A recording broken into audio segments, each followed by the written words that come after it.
Well, what happens when they try? Turn back with me to Psalm 83, and I want to just show you something briefly before we go. Because, again, if you look at all commentators throughout history, there's almost universal agreement that Psalm 83 has never happened yet in history.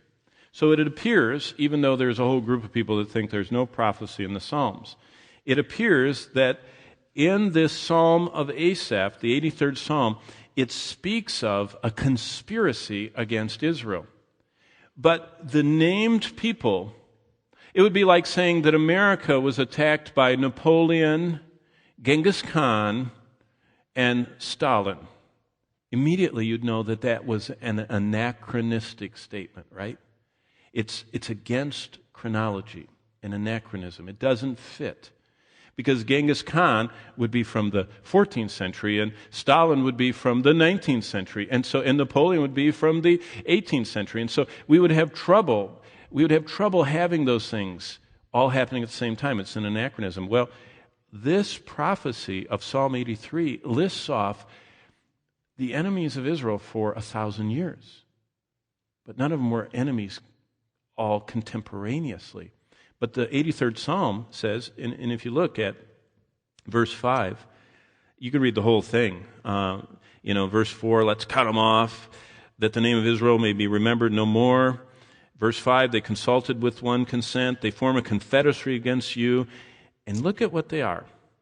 The tents of Edom and the Ishmaelites, Moab and the Hagrites, Gebal, Ammon, Amalek.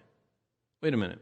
Amalek was destroyed almost completely by Saul. But Amalek is contemporaneous with the Edomites, who went well into the Roman period. Philistia was wiped out by Alexander the Great in the 3rd century BC. I mean, these are all, but it says at one time, all of these, with the inhabitants of Tyre, Assyria, wait a minute, Assyria is going to join with the Edomites, is going to join with the Amalekites? No. Assyria destroyed them all.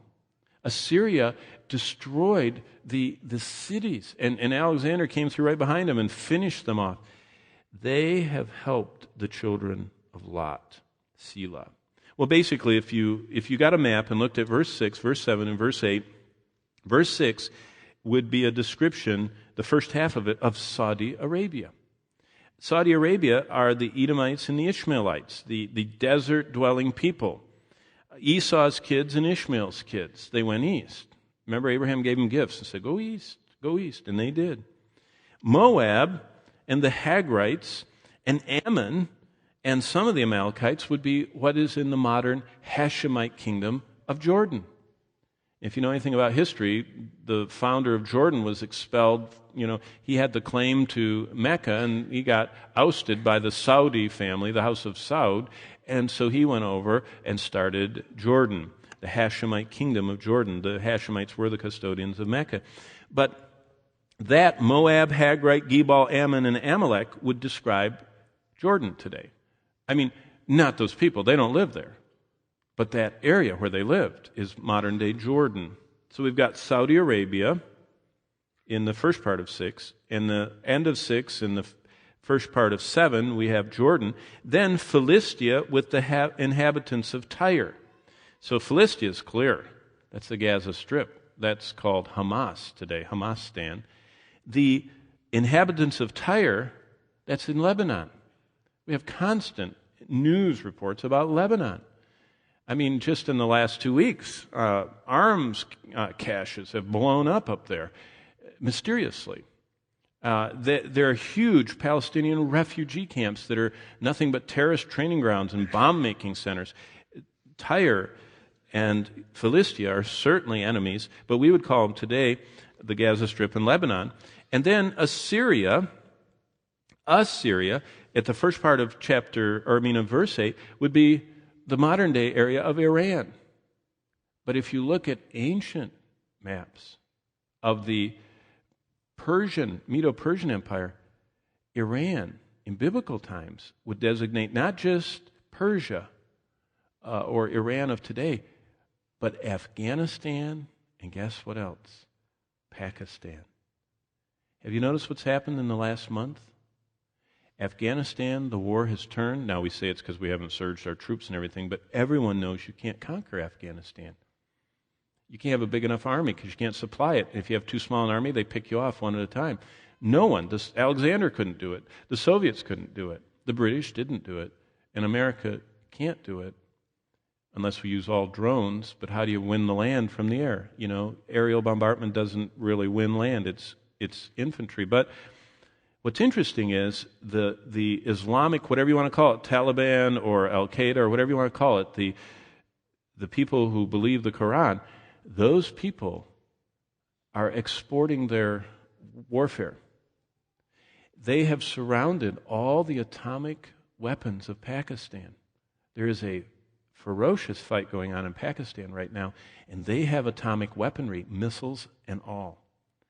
And the Iranians are helping the Afghanistan Taliban to attack Pakistan and destabilize it and take it over. And you know what will happen? I'm not a prophet, but God says the region that used to be the Medo-Persian Empire is going to be united against Israel.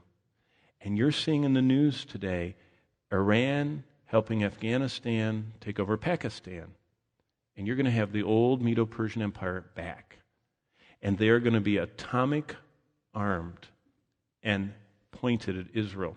That's exactly what this says. This says, verse 6, Saudi Arabia, that's Edom and Ishmael, is going to join with Jordan, that's Moab, the Hagrites, Gebal, Ammon, and Amalek, with the Gaza Strip, Hamas, that's Philistia, the inhabitants of Tyre, that's Lebanon, with Assyria, that's Iran, Pakistan, and Afghanistan, and they will help the children of Lot. Basically, the children of Lot, they settled going upwards, and they are Moab and Ammon were the children of Lot, who would extend up past Jordan into what is modern-day Syria. And there you've just named everybody that hates Israel, that lives around them. And all of those people, it says in Psalm 83, are going to come and they're going to attack Israel. And look what the Lord does in verse 9. Deal with them like Midian, as with Syria, or with Sisera, with Jabin at the book of Kishon. If you know anything about biblical history, remember he's the one that got the tent stake right through his temple. I mean, that's being dealt with. Remember, he comes to the tent, and Jael, while this charioteer is resting, she puts a tent stake and takes the big mallet and goes. That's where the expression "she really nailed her man" came from. You know, I mean, that's literal, so watch out. But keep going. Here's what God does in verse 13. Oh my God, make them like the whirling dust, like the chaff before the wind. What's interesting is Isaiah 17 and Jeremiah 49 both use the exact same words and say that when this happens, there is a whirlwind. There's such an extreme destruction going on. Well, all that to say that this group, Saudi Arabia, Jordan, the Palestinians, the Lebanese, Iraq, Syria, are going to attack Israel. Why? And let's close with back to Zechariah 12, and we have to go. Zechariah 12. I left out the first verse. Did you notice that? I start in verse 2. Do you know what the best verse of all the prophetic is? Zechariah 12 is. It's the first verse of the 12th chapter. Because what it says is, this is the purpose of prophecy. The burden of the word of the Lord against Israel. Remember, all of this is happening as Jacob's trouble. God is bringing Israel to the end of themselves. Now, they are so amazing. They just creatively bring up the neatest stuff. I mean, they invent stuff all the time that is unbelievable.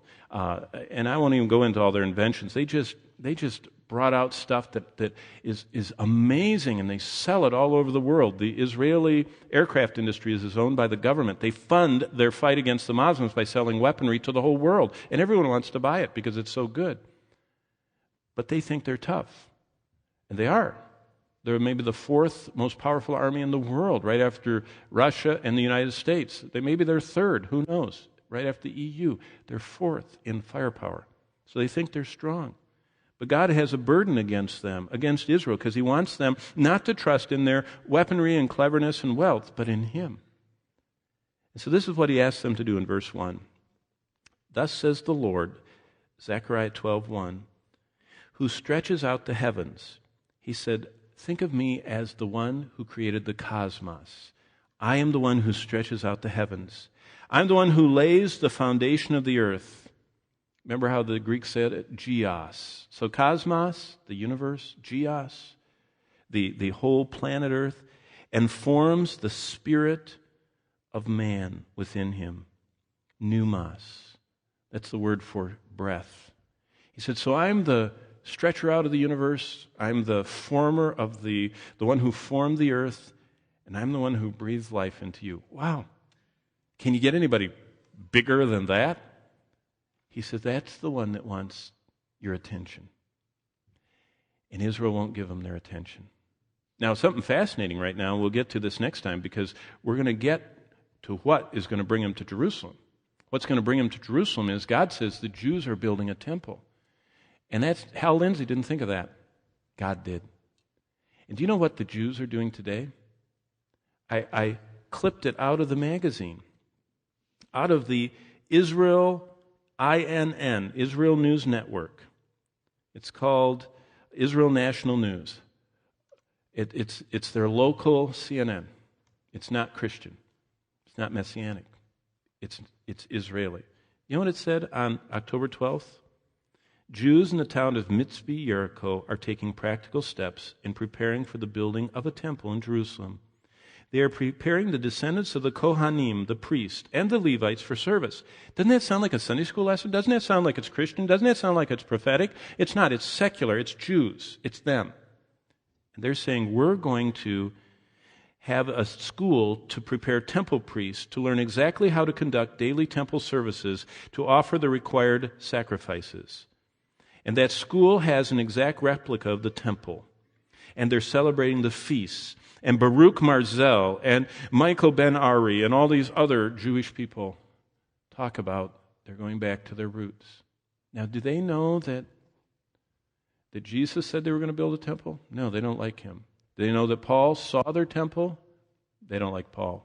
They know John, the apostle, described it in detail? They don't like John either. Why are they doing that? Because God keeps his promises. And the God, in verse 1 of Zechariah 12, who stretched out the heavens, who laid the foundation of the earth, who put the spirit of man within each of us, wants their attention. And they won't give it to him. So you know what he's offering to us? Will you give me your attention? God says, I'm working with a church right now. Israel is in unbelief. I've temporarily set them aside. I'm going to bring them back. But before that, I want your attention.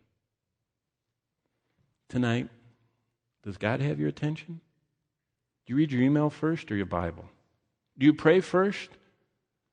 Or do you update your Facebook and let everybody know every sneeze you make in life? Isn't it fun to know what everybody's doing, how I feel right now? Does God know how you feel? Do you spend as much time praying as you do twittering or emailing or messaging? Do you get pained when you see sin like God says his saints do? Or do you pain God because you are entertained by sin? You know what God's asking? I want someone to pay attention to me. And that's what he asks us to do tonight.